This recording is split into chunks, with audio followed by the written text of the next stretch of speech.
We are good as well. So आज जो है वो 28 जुलाई संडे है and it's 9 AM in the morning. और जोहान जो है वो सो रहा है। मेरा अपनी दादी के घर पे गई है क्योंकि वो फ्राइडे को अपनी दादी के घर पे जाती है एंड संडे को वापस आती है। सो जब तक जोहान सो रहा था so I thought of making my own breakfast ताकि उसके उठने से पहले मैं अपना ब्रेकफास्ट करके डन हो जाऊँ। सो सबसे पहले मैंने अपनी चाय चढ़ाई, उसके बाद मैंने अपना ब्रेकफास्ट प्रिपेयर किया और मैं टीवी पे अपना शो देखने बैठ गई।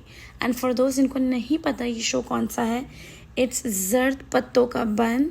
और ये जो है वो हम टीवी से आता है। And if you are tired of those typical love stories and saas bahu drama then you should watch this. अच्छा जी, तो अब मैं बनाने लगी थी बाउंटी बार्स क्योंकि मेरा की बर्थडे हम आज सेलिब्रेट कर रहे थे जो कि 30 जुलाई को आती है, लेकिन हमने 28 को सेलिब्रेट कर ली क्योंकि हमें कहीं और जाना था, हमारी कमिटमेंट कहीं और हुई हुई थी। सो हमने सोचा कि हम 28 को ही बर्थडे सेलिब्रेट कर लें। सो ये बाउंटी बार्स बनाने के लिए what I had to do, I had to take unsweetened shredded coconut और उसके साथ हमने डालना condensed milk. And as per recipe जितना ज़्यादा कोकोनट होना था उतना ही कंडेंस मिल्क होना था। लेकिन मज़े की बात ये थी कि इन दोनों को जो मैंने 1:1 के रेशो में किया so it was so sweet for us. और हमारे यहाँ बहुत ज़्यादा मीठा नहीं खाया जाता, जो मीठा खाते हैं लेकिन बहुत कम मीठा होता है, बहुत ज़्यादा शुगर या बहुत ज़्यादा मीठापन नहीं पसंद करते हम लोग। सो मैंने इसको अपने टेस्ट के हिसाब से जो है वो और इसमें कोकोनट डाल दी। And as you guys can see कि जब मैं इसको मिला रही हूँ ये कितना ज़्यादा मॉइस्ट और सॉगी है। और ये वीडियो जब बनाई थी मैंने, जब मैंने मज़ीद कोकोनट इसमें ऐड नहीं किया हुआ था। एंड अनफॉर्चुनेटली जब मैंने और कोकोनट डाला तो उसके बाद ये कैसा दिख रहा था मेरे पास उसकी कोई वीडियो नहीं है। सो हमने जो है वो ऐसे ही काम चलाया और उसके बाद मैंने इसको फ्रिज में रख दिया था जब तक मैंने डेयरी मिल्क जो है वो निकाली थी ताकि मैं इसको मेल्ट करके डिप तैयार कर लूँ। और you can take any other chocolate like Nutella और व्हाटएवर यू लाइक। सो हमने जो है वो इसको रखा पैन के ऊपर। पैन में बॉइलिंग पानी था और चूल्हा खुला हुआ था। इसी दौरान ये चॉकलेट जो है वो मेल्ट हो रही थी और मैंने जो है वो 1 घंटा उसको फ्रिज में रखने के बाद इसका जो है वो इनको बाउंटी बार्स की शेप में मोल्ड कर लिया था। और यहाँ पर चॉकलेट भी आहिस्ते आहिस्ते करके मेल्ट हो रही थी। And in the mean time I enjoyed my snacks जो कि मैं पाकिस्तान से लेकर आई थी और मेरे बहुत फेवरेट हैं निमकोस के स्नैक्स। मैंने इनके बहुत सारे लाई थी और आई गेस ये सिर्फ आखिरी था जो बचा था, बाकी सब मैं ख़त्म कर चुकी थी। And in the mean while मैंने ये सारी चीज़ें रेडी कर ली थी। बड़े मज़े की बात मेरे साथ ये हुई कि जो डेयरी मिल्क मैं इसके लिए प्रिपेयर कर रही थी वो मुझसे बहुत ज़्यादा जम गई थी। मैंने सोचा बहुत कम है तो मैंने उसमें दूध ऐड कर लिया था थोड़ा सा, उसकी क्वांटिटी और उसकी अमाउंट बढ़ाने के लिए, बट वो स्पंजी बन गई थी और मुझे जो है वो न्यूटेला से ही काम चलाना पड़ा।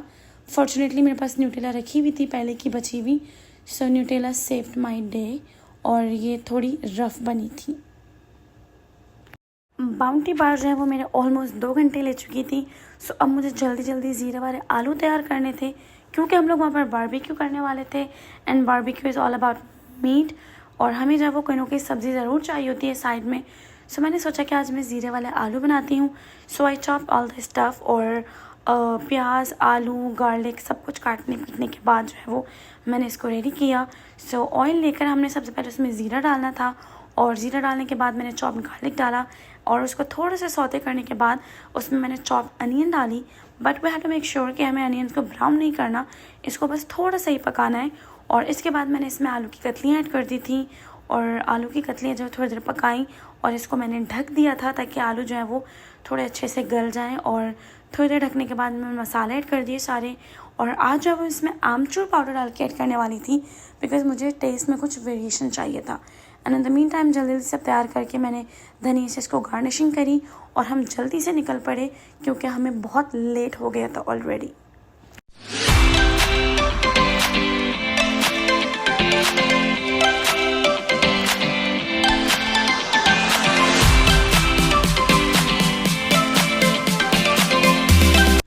अच्छा जी, we are here at the party city क्योंकि हमें जो है वो मिरा के लिए बलून्स लेने थे और बर्थडे कार्ड लेना था। सो हमने सोचा कि पार्टी सिटी जाके हम ये सारी चीज़ें पिक कर लें because they have a huge variety of decorative stuff. कोई भी मौका हो आपका, कोई भी इवेंट हो, you can go and grab all the stuff from the party city और ये बहुत ज़्यादा एक्सपेंसिव भी होता है।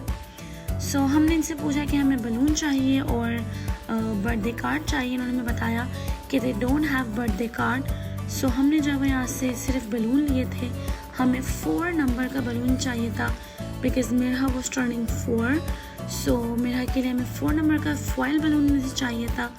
और यहाँ पे हमने बलून्स की वैरायटी देखी। They had a huge variety of balloons and all the decorative stuff here. और हमने जो फिर एक यूनिकॉर्न वाला बलून सेलेक्ट किया था, लेकिन क्योंकि ये जो यूनिकॉर्न वाला बलून है ये बहुत ज़्यादा बड़ा है हमारी गाड़ी के हिसाब से, तो हमने छोटा वाला लिया था। एंड दैन फिर हमने और कुछ बलून्स देखे, लेकिन हमें कुछ इतने ज़्यादा समझ नहीं आए। सो हमने बस 4 वाला और यूनिकॉर्न वाला लिया। And then our next stop was a cake shop at Linwood. And here we are at 85-degree Bakery Linwood, and they have a thing called Tropical Mango Delight, जिसमें मैंगो की वैरायटी की बहुत सारी चीज़ें हैं। और हमने जल्दी से आकर यहाँ से ट्रे उठाई, बट लेटर वी रियलाइज कि हमें इस ट्रे की ज़रूरत नहीं है, क्योंकि हमें कोई मफ़िन या फिर कोई पेस्ट्री या ब्रेड कुछ भी नहीं चाहिए। हमें डायरेक्ट जो है वो जाना था बेकरी की तरफ, जहाँ पे केक थे, और हमें शोकेस में से अपने लिए केक पसंद करना था। And we chose mango cake, क्योंकि मैंगो का सीज़न था। सो हमने जल्दी से जो है वो केक अपना पसंद किया और इसे पैक करवाया, because we were already getting very late. And we try to keep the decor as simple as possible, क्योंकि घर में तो कोई आने वाला था नहीं, सिर्फ हम फैमिली मेम्बर्स थे जो सेलिब्रेट कर रहे थे, वो भी बच्चों के लिए, क्योंकि ये बच्चों का फ़न होता है जिसमें बच्चे थोड़ा सा इन्जॉय कर लेते हैं। और अभी जब वो बाहर बारबेक्यू कर रहे थे, बच्चे बाहर अपना साइकिल से खेल रहे थे, and they were having a very good time. Summer होते हैं जिसमें बच्चों को बाहर निकलने का मौका भी मिलता है। और जैसे ही अंधेरा हुआ, हमने बच्चों को अंदर बुला लिया था, क्योंकि जब तक बच्चे बाहर थे हमने ये थोड़ा बहुत सेटअप कर लिया था। हमने केक रख दिया था, और ये कार्ड जो कि मेरा के बाबा ने स्पेशली अमेज़ॉन से ऑर्डर किया था उसके लिए। साइकिल मेरा को उसके चाचू चाची ने गिफ्ट की थी, और बाकी का जो सामान था वो मैंने और अवीस ने, यानी मेरा के मामा बाबा ने और मेरा की फुप्पो ने गिफ्ट किया था। एंड मेरा was really so happy to see all this. और बाकी बच्चों ने भी खूब मज़ा किया, खूब फन किया, और बहुत मज़ा आया हमें। It was such a memorable night. Happy birthday, you shining star, may your dreams come